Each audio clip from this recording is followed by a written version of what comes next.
প্রিয় শিক্ষার্থীরা, তোমরা সবাই কেমন আছো? আশা করি সবাই ভালো আছো। আমি অসীম কুমার সেন, সহকারী শিক্ষক, সরকারি রাজর Gopalganj KJS pilot model institution ও কলেজ রাজর মাদারীপুর। তো সকল বাণিজ্যিক শাখার ছাত্রছাত্রীদের যারা নবম এবং দশম শ্রেণীতে পড়ো তাদের অনলাইন ক্লাসের জন্য স্বাগত জানাচ্ছি। তোমরা সবাই খাতা কলম নিয়ে প্রস্তুত হও। আমি গত দুটি ক্লাসে তোমাদের ডেবিট ক্রেডিট নির্ণয়ের সূত্র সহ ডেবিট ক্রেডিট নির্ণয়ের কৌশল তোমাদের শিখিয়েছি, সৃজনশীল প্রশ্ন সমাধান করেছি। তো তারই ধারাবাহিকতায় আজ আমি তোমাদের ষষ্ঠ অধ্যায় জাবেদা থেকে একটি প্রশ্ন উপস্থাপন করছি এবং সেইটা তোমাদের সমাধান করছি। তো শিক্ষার্থীরা, এখানে বইয়ের ষষ্ঠ অধ্যায় জাবেদার বইয়ের 2 নম্বর প্রশ্নটি আমি এখানে সমাধান করছি। তো যেহেতু আমরা জাবেদা সম্পর্কে জাবেদার সৃজনশীল সমাধান করব বা প্রশ্ন উপস্থাপন করে সমাধান করব, তো জাবেদা কি সেটা আমাদের প্রাথমিকভাবে একটু ধারণা রাখা দরকার। জাবেদা হলো প্রত্যেকটা প্রতিষ্ঠানের দৈনন্দিন একটি হিসাব যা তারিখের ক্রমানুসারে শ্রেণীবিন্যাসভাবে এবং সংক্ষিপ্ত ব্যাখ্যা সহকারে লিখে রাখা হয়। জাবেদাকে প্রাথমিক বইও বলা হয়, আবার জাবেদাকে দৈনন্দিন বইও বলা হয়। আর এই জাবেদা থেকে পরবর্তীতে হিসাবগুলো পাকা বইতে অর্থাৎ খতিয়ানে স্থানান্তর করা হয়। তো যেহেতু এই জাবেদা থেকেই আমাদের সমস্ত লেনদেন সংগঠিত হিসাব সংগঠিত হয়, অর্থাৎ এই জাবেদা আমাদের খুব সুন্দরভাবে এই তারিখের অনুসারে এটা লিখে রাখতে হয় হিসাবের বইতে। তো শিক্ষার্থীরা, এখানে জাবেদাকে প্রধানত 2টা ভাগে ভাগ করা যায়, একটা বিশেষ জাবেদা আর একটা সহকারী বা প্রকৃত জাবেদা। তো বিশেষ জাবেদাকে আবার আমরা 6 ভাগে ভাগ করতে পারি। কি? একটা ক্রয় জাবেদা, বিক্রয় জাবেদা, ক্রয় ফেরত জাবেদা, বিক্রয় ফেরত জাবেদা, নগদ প্রাপ্তি জাবেদা এবং নগদ প্রদান জাবেদা। এই 6টা ভাগে ভাগ করা যায়। এই 6টা ভাগে সমন্বয়কে একত্রে আমরা সাধারণ জাবেদা বলতে পারি। তো আমরা সেই সাধারণ জাবেদাই আজকে করব। আবার ওইদিকে প্রকৃত জাবেদাকে 4টে ভাগে ভাগ করা যায়। সংশোধনী জাবেদা, 2 সমন্বয় জাবেদা, 3 সমাপনী জাবেদা, 4 প্রারম্ভিক জাবেদা। এই 4টে ভাগে ভাগ করা যায়। তো আমরা এই প্রশ্নটা বইয়ের 2 নম্বর প্রশ্ন এখানে দিয়েছি। তো আমরা সেই প্রশ্নটা আবার পড়ব। তো তোমাদের সুবিধার্থে তোমরা বই থেকে দেখতে পারবা। তো এখানে বলছে বাহাউদ্দিন এন্ড সন্সের 2017 সালের মে মাসের লেনদেনগুলো ছিল নিম্নরূপ। মে 2, ব্যবসায়ের জন্য ব্যাংক থেকে উত্তোলন 15,000 টাকা, রমেশ ব্রাদার্সের কাছে 5% বার্তায় 10,000 টাকার পণ্য বিক্রয়, চালান 173, পরিবহন খরচ আছে 1,000 টাকা, অগ্রিম ভাড়া পরিশোধ 3,000 টাকা। মের 8 তারিখে আছে পণ্য ক্রয় বাবদ চেক প্রদান আছে 7,000 টাকা। মের 10 তারিখে আছে 5% বার্তায় সাদাত এর কাছে 9,000 টাকার পণ্য বিক্রয়, চালান 174, প্যাকিং চার্জ 500 টাকা। আর মের 15 তারিখে আছে নগদ উত্তোলন 1,000 টাকা। তো শিক্ষার্থীরা, এখানে ক নম্বরে বলছে বাহাউদ্দিন এন্ড সন্সের বিক্রয় খাতে বার্তার পরিমাণ নির্ণয় করো। খ নম্বরে বলছে উপযুক্ত লেনদেনের ভিত্তিতে একটি বিক্রয় জাবেদা প্রস্তুত করো। গ নম্বরে বলছে বিক্রয় জাবেদার সংশ্লিষ্ট লেনদেন ব্যতীত অবশিষ্ট যে লেনদেনগুলি আছে তার সাধারণ জাবেদা প্রস্তুত করো। তো শিক্ষার্থীরা, আমরা এখন সরাসরি অঙ্কে চলে যাচ্ছি।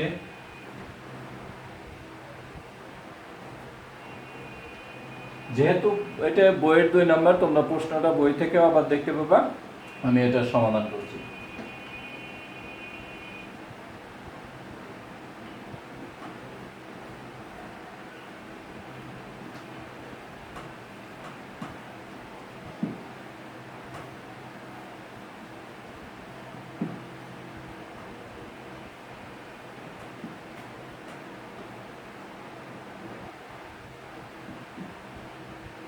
তো বলা আছে, প্রথমে বলছে বাহাউদ্দিন সন্সের মে মাসে বিক্রয় খাতের বার্তার পরিমাণ নির্ণয় করো। তো ক নাম্বার, ক বাহাউদ্দিন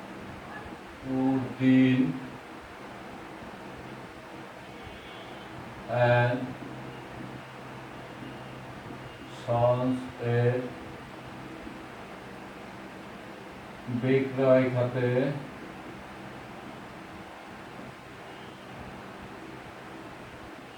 খাতে বাটার পরিমাণ নির্ণয়।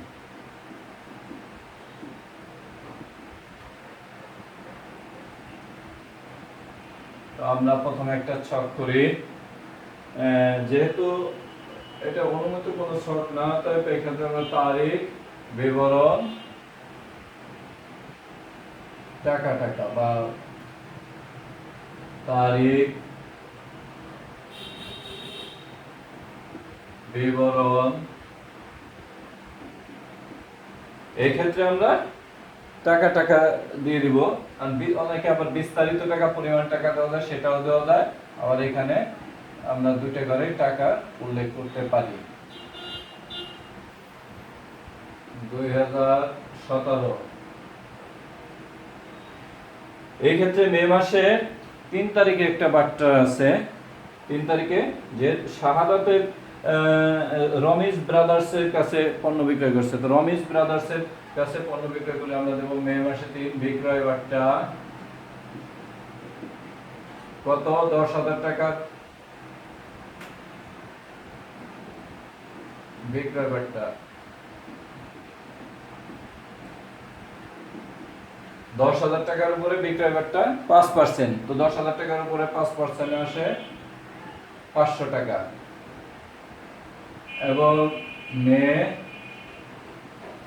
মে মাসের 10 তারিখে আর একটা বিক্রয় বার্তা আছে শাহাদাতের ব্রাদার্সের নিকট।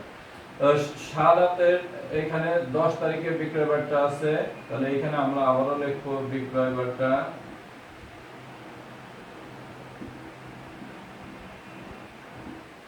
9,000 টাকার উপরে 5%। তো 9,000 টাকার উপরে 5% বিক্রয় বার্তা আছে 450 টাকা। 4 আর 5 950 টাকা। এখানে আমরা মোট 14টা লিখি। তো শিক্ষার্থীরা, আমরা দুইটা তারিখে, 3 তারিখ এবং 10 তারিখ, এই দুইটা তারিখের বিক্রয় খাতে বার্তার পরিমাণ এটা নির্ণয় করলাম এবং দুইটাই লিখে সর্বশেষ ওই যে টাকা বেরোয় অর্থাৎ হিসাবটা আমরা বন্ধ করে দিই। এবং আমাদের যখন হিসাবটা বন্ধ হয়ে যাবে তখন নিচে বরাবর একটা দাগ দেব, হিসাবের পাতাটা আমরা বন্ধ করে দেব। তো এখন খ নম্বরে বলছে উপযুক্ত লেনদেনের ভিত্তিতে। তো শিক্ষার্থীরা, উপযুক্ত লেনদেনের ভিত্তিতে যখন কথাটি বলা থাকবে তখন আমাদের অবশ্যই এখানে বুঝতে হবে বা আমাদের জানতে হবে যে উপযুক্ত লেনদেনের ভিত্তিতে কথাটি বললে অবশ্যই ধারে লেনদেন সংগঠিত ছিল এরকম একটা মানে লেনদেনগুলো বিক্রয় জাবেদা আমাদের করতে হবে। তো আমরা সেটা সরাসরি প্রশ্নে চলে যাই।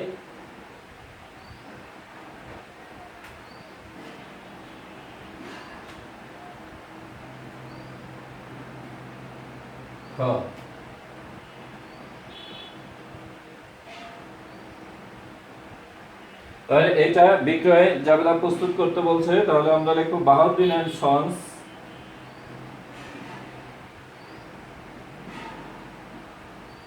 বাহাউদ্দিন এন্ড সন্স এর বিক্রয় জাবেদা। তো আমরা বিক্রয় জাবেদার একটা ঘর করি। তো শিক্ষার্থীরা, এই ক্ষেত্রে বিক্রয় জাবেদার ঘর করতে হলে আমরা জানি যেহেতু বিক্রয় হিসাব ক্রেডিট, তার মানে বিক্রয় জাবেদার ঘরে প্রথমে আমাদের তারিখ বসবে। বিক্রয় হিসাব যেহেতু ক্রেডিট, অবশ্যই অন্য অন্য বাকি যে হিসাবগুলো আছে সেইগুলো ডেবিট হয়। এখানে ডেবিট হিসাব খাত,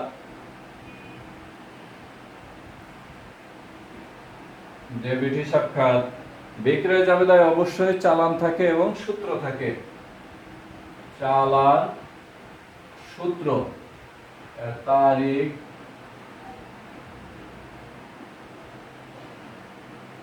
ডেবিট, হিসাব,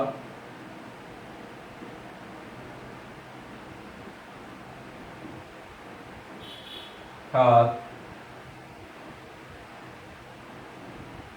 চালান, সূত্র। আর বিক্রয় দেনাদার হিসাব ডেবিট,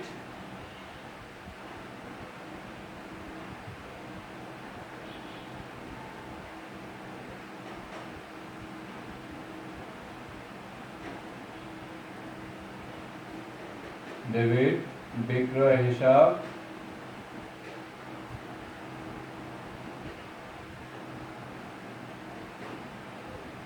ক্রেডিট। তাহলে শিক্ষার্থীরা যে প্রথমে তারিখ, এরপরে যেহেতু বিক্রয় হিসাব ক্রেডিটের এখানে লিখতে হবে সমস্ত ডেবিট হিসাব খাত, এরপরে চালান, সূত্র এবং দেনাদার হিসাব ডেবিট, বিক্রয় হিসাব ক্রেডিট। এই ক্ষেত্রে আমরা যে বিক্রয় খাতে বাট্টার পরিমাণ নির্ণয় করেছি যে দুইটা তারিখের, ওই তারিখগুলোই আমাদের এই বিক্রয় জাবেদার ক্ষেত্রে এখানে আসবে। তো প্রথমে আছে দেখো এখানে 3 তারিখ রমেশ ব্রাদার্সের নিকট বিক্রয়।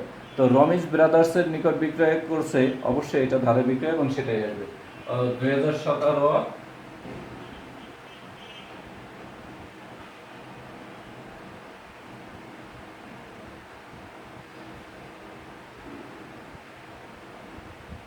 মে 3 রমেশ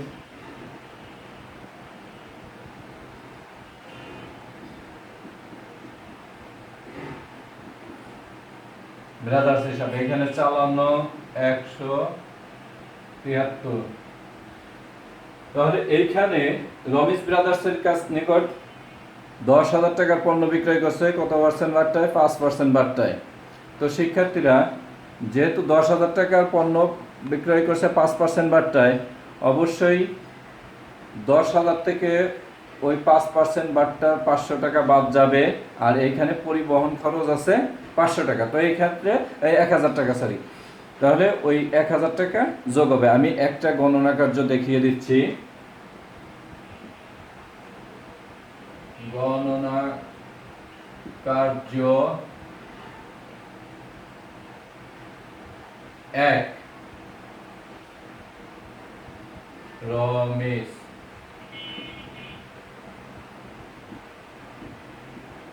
ব্রাদার্স বিক্রয় করছে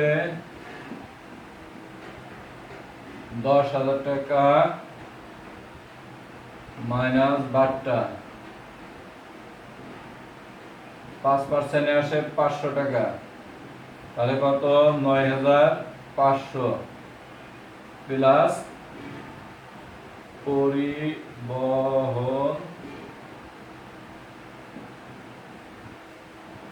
খরচ 1,000 টাকা, 10,500 টাকা।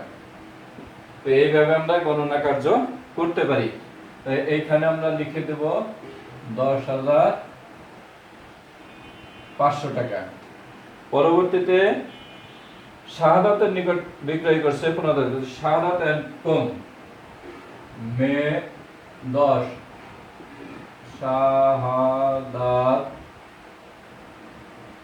এন্ড কোম হিসাব। ঠিক একইভাবে আমরা গণনা কার্য করব। অবশ্যই এখানে লিখে দিব গণনা কার্য 1, গণনা কার্য 2। আমরা যদি গণনা কার্যটা করে গণনা কার্যটা লিখে দেই, গণনা কার্য 1 থেকে এটা পেয়েছি এবং গণনা কার্য আমরা 2, এই একইভাবে গণনা কার্য 2টা করব। তাহলে গণনা কার্য 2 করলে 9,000 টাকার বিক্রয় করছে, তার 5% বাট্টা বাদ যাবে 450 টাকা এবং তার সাথে প্যাকিং চার্জ আছে 500 টাকা, সেই 500 টাকা যোগ হবে। তাহলে যোগ করে আমাদের গণনা কার্য 2 আসে, মোট আসে 9,050 টাকা। তাহলে আসে কত? 9,050 টাকা। তাহলে দুইটা আমাদের টোটালে যোগ করলে 10 আর 9 19,550 টাকা, 19,550 টাকা। তো হিসাব বন্ধ, হিসাবে কত। তো শিক্ষার্থীরা আমরা বিক্রয় জাবেদাটা এইভাবেই করতে পারি, এবং তোমরা বাকি যে বিক্রয় জাবেদা ঠিক একইভাবে গণনা কার্য করব, এই একইভাবে আমরা সব ছক করব এবং লিখব, এই হিসাবগুলো এইভাবে করবো। আশা করি তোমরা বুঝতে পেরেছো। আমাদের গ নম্বরে বলেছে বিক্রয় জাবেদা সংশ্লিষ্ট লেনদেন যেগুলো আছে এগুলো ব্যতীত বাকিগুলো সাধারণ জাবেদা প্রস্তুত করো।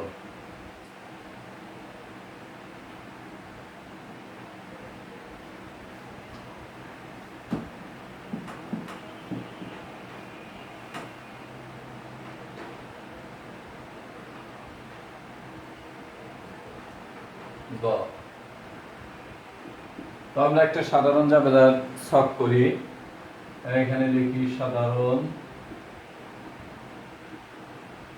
জাবেদা।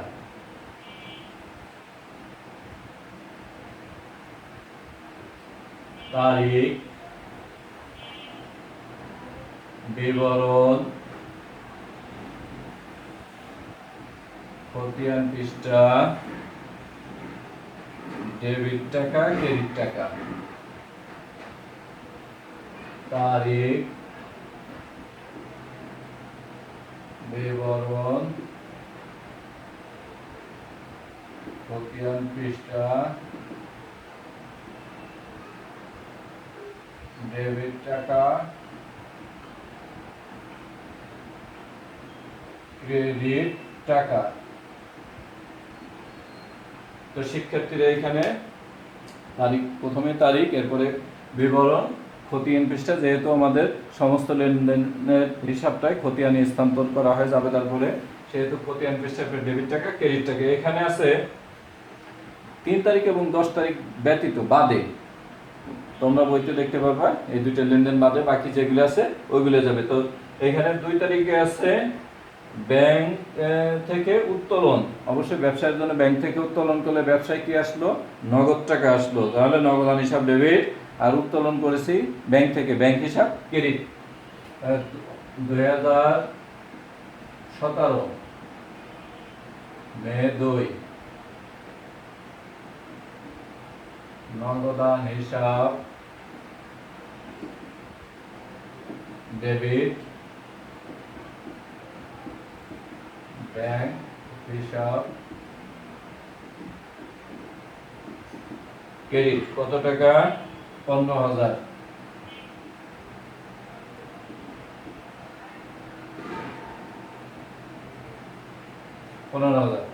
কারণ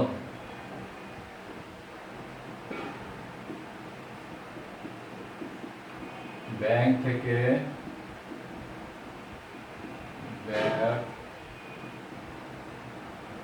ব্যবসায়ের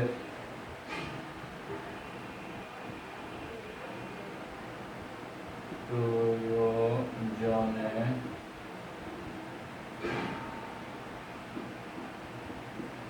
উত্তোলন করা হলো। অবশ্য কারণটাকে আমরা ব্র্যাকেটে আটকিয়ে দেব, আর জাবেদা বললে অবশ্যই তার ব্যাখ্যাটা দিতে হবে, এবং যখন একটা লেনদেন শেষ হয়ে যাবে নিচে এই শুধু বিবরণের ঘর এইটুকু বরাবর ওই হিসাবটা আটকিয়ে দিতে হবে।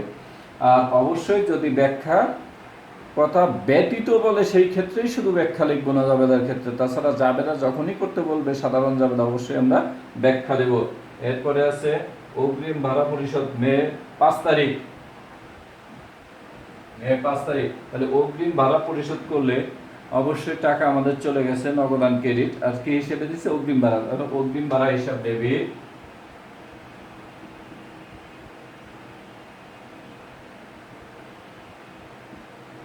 ভাড়া হিসাব ডেবিট, নগদান হিসাব ক্রেডিট। কারণ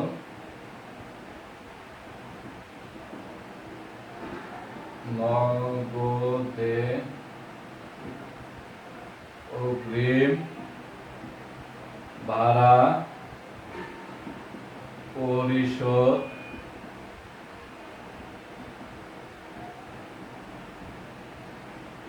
করা হলো।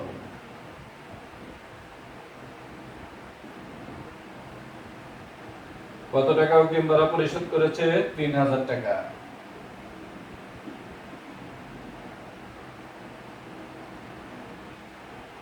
শিক্ষার্থীরা এরপরে আমাদের 8 তারিখে আছে চেকে পণ্য ক্রয়।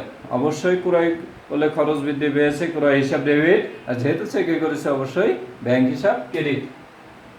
মে 8 ক্রয় হিসাব ডেবিট,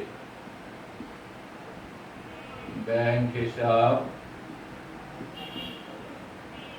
ক্রেডিট। কারণ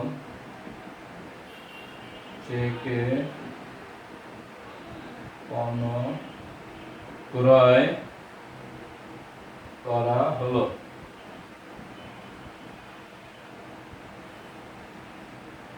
কত টাকা? 7000 টাকা।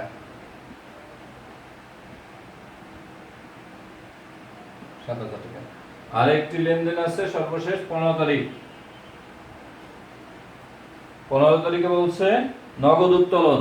তো এখানে নগদ উত্তোলন করলে কথা বলা থাকলে অবশ্যই মালিক তার ব্যক্তিগত প্রয়োজনেই নগদ উত্তোলন করছে, এই ক্ষেত্রে জাবেদা উত্তোলন হিসাব ডেবিট, নগদান হিসাব ক্রেডিট।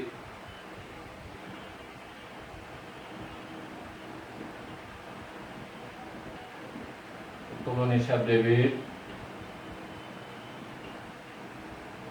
নগদান হিসাব ক্রেডিট। কারণ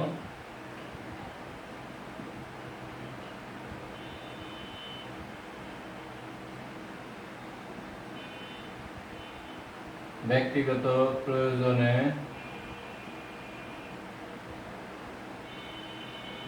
নগদ উত্তোলন করা হলো। কত টাকা নগদ উত্তোলন করা হলো ব্যক্তিগত প্রয়োজনে? 1000 টাকা।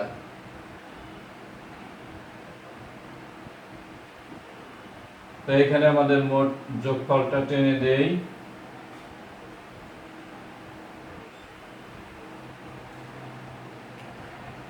15 3 18, 18 7 25 আর 26000 টাকা।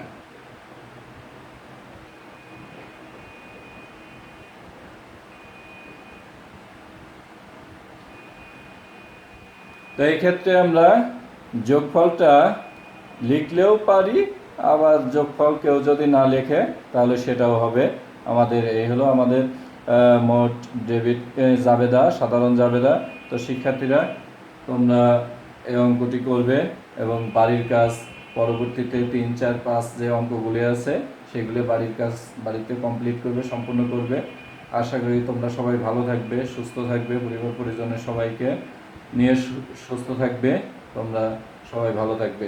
অনলাইন ক্লাসে পক্ষ থেকে আজকের মতো বিদায় নিচ্ছি। ধন্যবাদ সবাইকে।